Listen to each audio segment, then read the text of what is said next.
Hello, good morning students.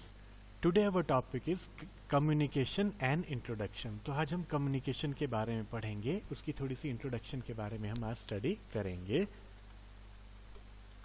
So इसकी introduction में है The word communication has been derived from a Latin word communicare, which means to exchange or to share.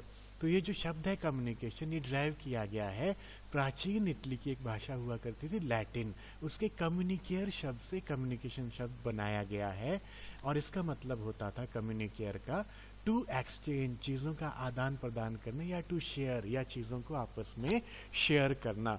So communication means an exchange of facts, ideas, opinions or emotions by two or more persons. तो communication का मतलब होता है अपने facts को, अपने विचारों को, अपने आइडियाज़ को, अपनी भावनाओं को जब दो या दो से ज़्यादा लोग आपस में शेयर करें तो वो कम्युनिकेशन कहलाता है. Also communication is a process by which information is transmitted between individuals or organizations so that an understanding response results.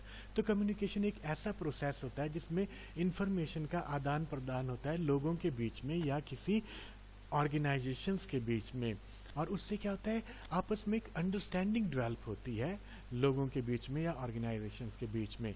Where there is no understanding there is no communication. यानी एक इंसान लगातार बोलता ही रहे लेकिन सामने वाला उसकी बात को नहीं समझ रहा है तो वहाँ पे किसी किस्म की कोई कम्युनिकेशन नहीं होती है. जहाँ अंडरस्टैंडिंग डेवलप होती है, बोलने वाला अपनी बात बोल रहा है और सुनने वाला बोलने वाले की बात को समझ भी रहा है, तभी कम्युनिकेशन कंप्लीट होता है, तभी कम्युनिकेशन होता है. The talks among individuals, the singing and chirping of birds, every music and sound. मतलब जब लोग आपस में बातचीत कर रहे हों, पक्षी गाने गा रहे हों या पक्षी चहचहा रहे हों, हर तरह का संगीत और हर तरह की साउंड वी हियर, जो आवाज़ हम सुनते हैं, एवरी रिटन वर्ड, जो भी लिखा हुआ शब्द है, picture and body movement that we notice etcetera, किसी तस्वीर को हम नोटिस करते हैं, लोगों की चलने और उठने बैठने के तरीके को हम नोटिस करते हैं, और द पार्ट्स ऑफ कम्युनिकेशन, ये सभी चीज़ें जो है कम्युनिकेशन का ये एक पार्ट कहलाती हैं. Communication is the basic need of all human beings. तो कम्युनिकेशन जो है ये सभी इंसानों की, सभी व्यक्तियों की जो है एक बेसिक ज़रूरत होती है.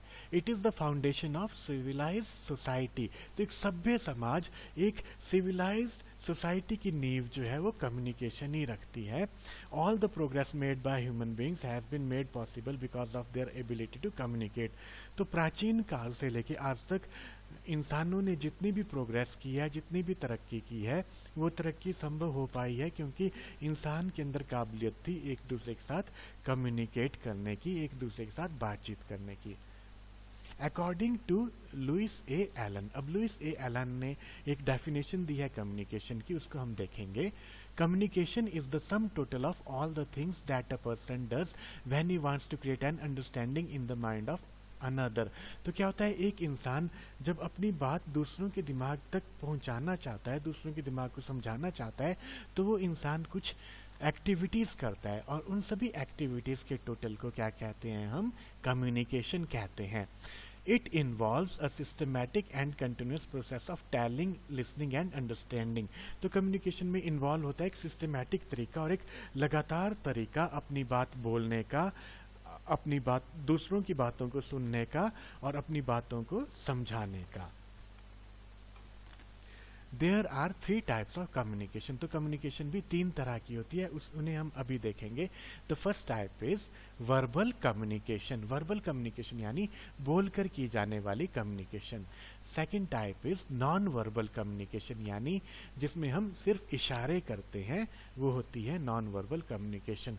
और तीसरी होती है रिटन कम्युनिकेशन, जब हम लिख करके अपनी बात किसी दूसरे को समझाते हैं, that is written communication. Now we are going to study about verbal communication in detail. तो क्या होता है verbal communication? It is the communication which we do by speaking. तो जो कुछ भी हम बोल के करते हैं, जितनी भी कम्युनिकेशन हम बोल के करते हैं, वो कहलाती है verbal communication. It is heavily dependent upon words. तो ये टोटली डिपेंड करती है शब्दों पे, जो शब्द हम बोल रहे हैं उन पे टोटली डिपेंड करती है। So it is very necessary to choose appropriate words. तो इसलिए हमारे लिए बहुत जरूरी हो जाता है कि हम एकदम सही शब्दों का चयन करें कम्युनिकेशन करते हुए। These words should be accurate and relevant. तो ये शब्द जो है एकदम सही होने चाहिए और उसके साथ उपयोगी भी होने चाहिए। अनावश्यक इरेलीवेंट शब्दों को बोलने की जरूरत नहीं होती है। Only then it contributes to effective communication. तो जब हम सही और उपयोगी, एक्यूरेट और रेलेवेंट शब्दों का यूज करते हैं अपनी कम्युनिकेशन में, तभी वो एक प्रभावशाली इफेक्टिव कम्युनिकेशन बन पाती है। Also tone and pitch of voice should be clear. तो हमारी आवाज की टोन और हमारे आवाज की पिच, पिच मीन्स वॉल्यूम, तो हमारे आवाज की टोन और वॉल्यूम भी एकदम क्लियर होना चाहिए और सामने वाले को हमारी बात एकदम क्लियर सुनाई दी जानी चाहिए। Now we are going to study about non verbal communication, यानी इशारों के द्वारा की गई communication. In it we do not speak. तो नॉन वर्बल कम्युनिकेशन में हम बिल्कुल भी बातचीत नहीं करते हैं। It includes body movements. इसमें हमारी बॉडी की मूवमेंट्स इंक्लूड की जाती हैं, like gestures and postures. Gestures means इशारे और पोस्चर्स मीन्स उठने बैठने का तरीका। तो नॉन वर्बल कम्युनिकेशन में हम बिल्कुल भी बात नहीं करते हैं। हमारी जो बॉडी की मूवमेंट्स होती है, हमारे जो इशारे होते हैं, हमारा जो उठने बैठने का तरीका होता है, वही सारी कम्युनिकेशन करता है। For effective communication our gestures should be easily understandable to the others. तो अगर हमने बहुत प्रभावशाली कम्युनिकेशन करना है तो हमारे जो जेस्चर्स हैं, हमारे जो इशारे हैं, वो इतने सिंपल होने चाहिए कि उन्हें बाकी लोग इजीली समझ सकें। तभी हमारी नॉन वर्बल कम्युनिकेशन जो है इफेक्टिव बन पाएगी। Now third type of communication, written communication. It means this is also an effective way of doing communication. तो written communication means लिख कर की जाने वाली communication। तो ये भी बहुत effective, बहुत प्रभावशाली तरीका होता है communication को करने का। It is done by writing। तो इसे लिख कर किया जाता है। All the letters, circulars, memorandum etc. come under written communication। तो जितने भी हम letters लिखते हैं या एक organization में circulars लिखे जाते हैं, memorandums लिखे जाते हैं, ये सब किस में आते हैं? ये सब written communication में आते हैं। फॉर इफेक्टिव कम्युनिकेशन, तो बहुत प्रभावशाली कम्युनिकेशन करने के लिए there should be no spelling mistake in it.